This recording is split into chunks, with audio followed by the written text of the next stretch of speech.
twe turi muri Tour du Rwanda nka Mobisol nk'abafatanyabikorwa ba Tour du Rwanda. Ni ku nshuro ya gatatu twinjiye muri Tour du Rwanda, turabaterankunga.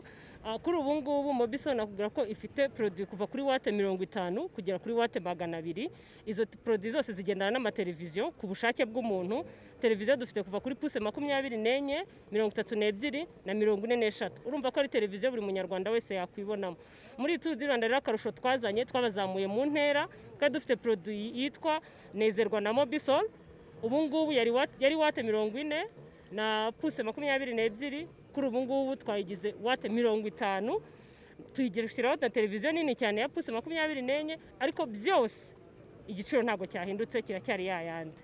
Nkubwira ngo utanga ifatabuguzi 45,500, tugakora installation ku buntu, tuguha garanti y'imyaka 3 yose, ugacana ukagenda wishyura buri kwezi gahoro gahoro, bitewe nuko winjiza, bitewe nuko ubuzima bugenda buza gahoro gahoro. Twebwe twiyemeje gufatanya n'abanyarwanda kugira ngo bacane bave mu mwijima. Turifuza ko abana biga bacana, turifuza ko nawe nimugoroba ubasha gusubiramo akazi kawe haka nta kibazo na kimwe ufite. Ko bamajyepfo imvura ikunda kuba ari nyinshano, n'ahantu nabaye cyane abantu igihe imvura irimo kugwa, wenda n'icyo bamara impungenge abantu bafite umurasire wa Mobisol. Impungenge namara abantu bafite umurasire wa Mobisol nuko bateri zacu zimara igihe, ari nayo mpamvu duhora tugenda tuzamura twongera ubushobozi bwazo.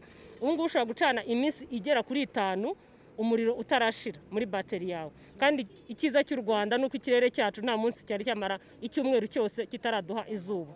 Urumva rero ko ari akarusho. Akandi karusho nuko iyo umaze kwishyura ibikoresho byacu nyuma y'imyaka 3 ubigumana, nta wongera kukwishyuza, biba byabaye ibyawe, ni umutungo wawe. Izuba n'iry'Imana yaduhaye ku buntu, uracana nta kibazo.